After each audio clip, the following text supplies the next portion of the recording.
시청자 여러분 안녕하십니까? KLN 뉴스입니다. 정세균 국회의장이 전북을 찾았습니다. 지방 분권과 개헌의 중요성을 강조했는데요. 첫 소식 전예은 기자입니다. 전북도를 찾은 정세균 국회의장이 어느 때보다 개헌 가능성이 높다며 개헌의 핵심은 자치분권이라고 밝혔습니다. 정 의장은 5일 전북도의회에서 열린 기자간담회를 통해 중앙에서의 수평적 분권과 중앙과 지방 사이의 수직적 분권을 이뤄내는 것이 핵심이라며 지방 분권의 중요성을 강조했습니다. 이어 국민과 국회, 대통령 모두 개헌에 동의하고 있어 조기 개헌이 성공할 확률은 51%라고 진단했습니다. 또한 지방선거와 개헌 국민투표가 동시에 이뤄지면 약 1,200억 원 정도 절약될 수 있다며 6.13 지방선거와 동시투표 필요성을 역설했습니다. 정 의장은 지방 분권과 관련해 자치입법권과 재정권을 확대하는 것이 좋겠다고 말했습니다. 지방 분권이 가능한 그런 개헌을 해놓고 실제로 지방 정부를 어떻게 운영하느냐 하는 것은 국민들의 수용성을 봐가면서 개혁을 추진해 나가면서 점차 권한을 늘려나가는 게 좋겠다. 한편 정 의장은 새해 신년사를 통해 2018년 제헌 70주년을 맞이해 국회는 헌법 개정 등 대한민국 미래 100년의 토대를 쌓는 일에 심혈을 기울이겠다며 개헌을 강조한 바 있습니다. KLN 전예은입니다. 행정수도 완성 세종시민대책위는 지난 4일 세종시청 사랑의 온도탑 광장에서 행정수도 개헌 차량 홍보단 발대식을 개최했습니다. 대책위는 올해를 행정수도 개헌 원년으로 선포하고 시민 참여형 운동을 전국적으로 확대할 계획이라고 밝혔습니다. 또 행정수도 개헌을 위해 서울역을 비롯해 전국 주요 거점에 대한 전국 순회 홍보 활동도 전개할 방침입니다. 대책위는 6.13 지방선거를 앞두고 충청권의 국회의원 및 광역시도지사 후보에게 세종시 행정수도 명문화에 대한 입장을 묻을 예정입니다. 전북 진안 용담댐을 가로지르는 용평대교 교각에서 균열이 발견됐습니다. 진안군 의회 김남기 의원이 다른 교량의 안전점검도 실시하자고 주장했는데요. 김경모 기자입니다. 전북 진안 용담댐을 가로지르는 용평대교 교각에서 균열이 발견됨에 따라 용담댐 안의 다른 교량에 대한 안전 진단도 필요하다는 주장이 제기됐습니다. 전북 진안군 의회 김남기 의원은 5일 제243회 본회의에서 용평대교 수중교각의 균열 상태를 지적하며 용담원의 교량의 전반적인 안전 점검을 촉구했습니다. 또한 용담댐 내에는 국도, 지방도, 군도에 18개의 크고 작은 교량이 설치되어 있기 때문에 이러한 교량 문제가 용평대교만의 문제라고 생각되지 않습니다. 이번 기회에 용담원 내에 있는 익산 국도청, 전라북도, 진안군이 관리하는 18개 교량 전체에 대해 안전점검을 실시할 필요성이 있다고 생각됩니다. 한편 용평대교는 대구평에서 세동간을 연결하는 국도 30호선에 총 길이 550m로 신설된 교량으로 준공된 지 17년이 지나 안전점검의 필요성이 대두되고 있습니다. 이에 익산지방국토관리청은 올해 상반기 내 정밀 분석을 실시해 균열 원인 분석 후 보수를 시행할 계획입니다. KLN 김경모입니다. 정부가 최저임금 인상에 따른 소상공인 및 영세 중소기업의 경영 부담을 완화하고 노동자의 고용 불안을 해소하기 위해 일자리 안정자금을 이달부터 시행하는데요. 경기도가 일자리 안정자금의 원활한 추진을 위해서 전방위적 지원에 나섭니다. 도는 사업의 원활한 추진과 집행을 도모하는 일자리 안정자금 현장 책임관 제도를 운영하기로 했습니다. 운영 방식은 시군별로 도의 국장급 공무원 1명과 과장급 공무원 1명을 각각 책임관과 보좌관으로 배정하는 것입니다. 책임관들은 배정된 시군을 대상으로 일자리 안정자금 지원단을 구성하고 전담 인력 배치 및 역량 강화 등을 집중적으로 살피게 됩니다. 특히 시군 현장의 건의사항을 적극적으로 수렴하고 관계기관 간의 연계 협의를 유도합니다. 전주시가 시내버스 1일 2교대를 시범 도입했는데요. 전북에서는 처음으로 오는 2월부터 이루어집니다. 운전기사들의 근무 여건도 개선되고 시민들이 안전하게 버스를 이용할 수 있을 것으로 기대됩니다. 김경모 기자입니다. 전북에서는 처음으로 전주 시내버스 기사들이 1일 2교대를 시범 운영할 예정으로 사고 위험은 낮아지고 서비스의 질은 높아질 것으로 보입니다. 전북 전주시와 전주 시내버스 노사정은 최근 운수 노동자의 근무 여건 개선과 삶의 질 향상, 사고 예방 및 친절 서비스 제공을 위해 1일 2교대제를 선도적으로 시행하는 것에 합의했습니다. 전주시, 그다음에 전인력액 사업주, 그다음에 노동조합 이 세 곳이 1월 달에 교대제 TF팀이 구성이 되어 있습니다. 그래서 거기서 1월 한 달 동안에 서로 논의를 하고 2월, 3월에는 이제 그 시행착오를 수정하는 기간으로 본격적인 어떤 그런 좀 안정화되는 시기는 4월 달로 좀 보고 있는 거거든요.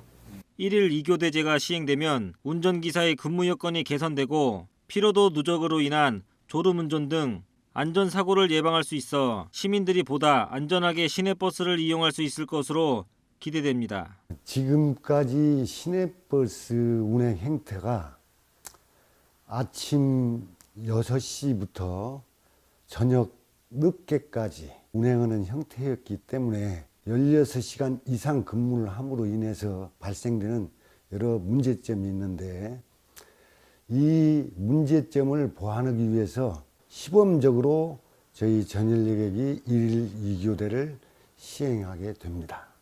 이번 1일 2교대 근무 제도가 성공적으로 연착륙해서 전주시가 안전한 교통문화를 선도하는 또 다른 롤 모델이 될 수 있을지 귀추가 주목되고 있습니다. K랜 김경모입니다. 최근 전남과 전북 지역에서 고병원성 AI가 확산 추세에 있는데요. 이에 지리적으로 유입 가능성이 높다고 판단한 경상남도는 특별 방역 대책을 지속적으로 추진합니다. 경남도 동물위생시험소는 지난해 10월부터 올해 5월 말까지 특별 방역 대책 상황실을 설치하고 전 직원이 24시간 비상 상황을 유지하고 있습니다. 또 상시 모니터링 검사를 확대해 도내 가금류를 사용하고 있는 4,557농가를 대상으로 22만 3천 건의 정밀 검사를 실시했습니다. 아울러 방역관리가 취약한 도축장과 양산, 하동 등 과거 발생 지역과 그리고 철새 도래지 등에 대한 방역관리 강화 방안을 마련해 추진하고 있습니다. 전북 고창군이 수해로부터 안전한 도시지역 만들기를 추진합니다. 고창천의 침수 피해로 인해 그동안 주민들을 불안하게 했었는데요. 이번 도심 침수 예방 종합사업과 노동지구 수리시설 개보수 사업을 통해 시민들의 안전을 확보할 수 있게 됐습니다. 홍재희 기자입니다.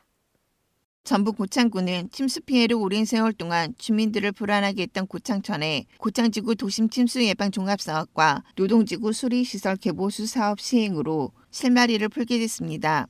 고창천은 1992년 고창천 기본계획 수립 후 방치하다시피 해왔던 곳으로 고창천 상류 노동저수지구 노후시설, 저류시설 정화 등으로 집중호우 시 하천이 범람해 주택과 상가 등이 침수 피해를 입고 있어 대책이 필요한 곳입니다.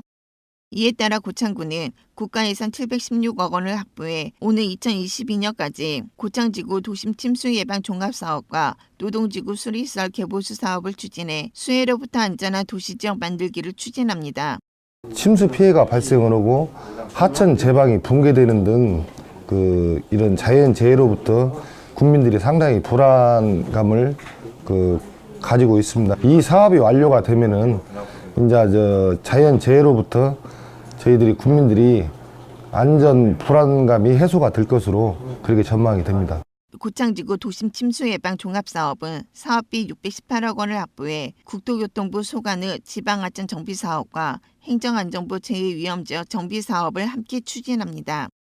행정안전부 노동지구 수리시설 개보수 사업은 사업비 98억 원을 확보해 취수타 신설, 여방수로 제방 손상 안전 강화 개보수 등을 추진합니다. 고창군은 3개 부처가 동시에 시행함에 따라 도심지 밀집화 구간으로 제방 확장이 불가능한 2km 구간을 유역별 홍수 분담 계획과 하도 정비 및 내수 침수 배제 사업을 병행해 해결할 수 있을 것으로 기대합니다. K랜 홍재입니다. 지난 2014년 3호 사단이 우여곡절 끝에 전북 임실로 이전했죠. 현재는 지역 경제의 한 축을 담당하며 효자 노릇을 톡톡히 하고 있습니다. 김경모 기자입니다. 제35 보병사단이 전북 임실로 둥지를 옮긴 지 올해로 5년 차에 접어들며 지역 경제의 든든한 한 축이 되고 있습니다. 임실군에 따르면 35사단이 임실에 정착한 이후 지난 4년간 군 살림살이의 지표라 할 수 있는 인구와 세수가 모두 증가한 것으로 나타났습니다. 2013년 말과 2017년 말 기준 임실읍의 경우 인구가 6,893명에서 7,808명으로 임실군 전체로는 29,739명에서 31,162명으로 늘어났으며 지방세는 155억에서 228억으로 불어났습니다. 이에 대해 군 관계자는 일진 제강 입주 등 다른 요인들도 복합적으로 작용했겠지만 35사단의 이전으로 임실의 지역 경제가 나아진 것은 분명한 사실이라고 말했습니다. 35사단이 이전한 후 기대 이상의 많은 역할을 해줘서 지역 경제도 살아나고 인구도 늘어나는 일거양득의 많은 효과를 보고 있습니다. 임실군과 35사단은 앞으로도 다양한 상호 지원을 통해 상생의 호흡을 맞춰갈 것으로 기대됩니다. K랜 김경모입니다. 새해가 되면서 최저임금이 7,530원으로 인상됐죠. 그런데 오히려 근로자들은 구직난에 내몰리고 있습니다. 업주들은 인건비 부담으로 인해 고용을 꺼리고 있는데요. 전예은 기자입니다. 사상 최대폭으로 인상된 2018년 최저임금이 시행된 지 3일 만에 업주와 알바생 모두 부정적인 반응을 보이고 있습니다. 올해부터 시간당 최저임금 7,530원이 적용되면서 업주는 임금 부담을 호소하고 있고 근로자들은 구직난에 내몰리고 있습니다. 특히 알바생 비중이 높은 편의점, PC방, 카페, 주유소, 옷가게 등의 영세 자영업자들은 비상이 걸렸습니다. 자영업자들은 이에 따라 근로시간 단축, 고용인력 감소, 가족 경영체제 시행 등으로 자구책에 나서자 알바생들의 구직난이 현실화됐습니다. 일각에서는 자영업과 중소기업의 경우 인건비 부담으로 인해 폐업이 속출할 수 있다는 우려도 나오고 있습니다. 방학마다 알바를 해왔다는 대학생 A씨는 예전에 다녔던 편의점도 지금은 가족끼리 일하고 있다고 말했습니다. 저는 지금 알바를 해야 하는 상황인데 일할 곳이 진짜 없어요. 또한 편의점 업주 B씨는 오래 일한 알바생을 자르는 게 맞는 건지 고민 중이라며 한숨을 쉬었습니다. K랜 전예은입니다. 오늘의 브리핑 뉴스입니다. 충청남도의 도서 및 해안 어민의 건강을 책임지고 있는 병원선 충남 501호가 새해 첫 출항에 나섰습니다. 충남 501호는 도내 6개 시군 주민 3,901명과 해안 어민의 건강, 보건 향상을 위해 연간 180일 이상 진료를 실시하는데요. 특히 진료받기가 어려운 원산도, 삽시도, 효자도 3개 섬은 매달 2회에서 4회 진료할 계획입니다. 진료 과목은 내과와 치과, 한의과로 나뉘며 만성질환에 대한 체계적이고 지속적인 관리로 주민들의 건강관리에도 심혈을 기울일 계획입니다. 전라남도 목포시는 택시를 이용하는 시민들의 안전을 확보하기 위해 택시 안심귀가 서비스를 본격 실시합니다. 목포시는 이달부터 총 1,548대에 대해 택시 안심귀가 서비스를 시행하는데요. 안심 귀가 서비스는 승객이 블루투스 송신기가 설치된 택시에 승하차 시 본인이 등록한 번호로 자동 문자 메시지를 전송합니다. 이에 따라 스마트폰 사용자가 택시를 이용할 경우 어디서 어떤 택시를 승차하고 어디에서 하차했는지를 쉽게 파악할 수 있습니다. 경북 안동시는 올해부터 국가를 위해 희생하거나 공헌하신 참전용사 수당 인상과 독립유공자 유족 의료비 지원을 확대합니다. 참전 명예수당을 기존 월 6만 원에서 월 8만 원, 참전 미망인 복지수당을 월 3만 원에서 월 5만 원으로 인상하는 등 분기별로 지급할 계획입니다.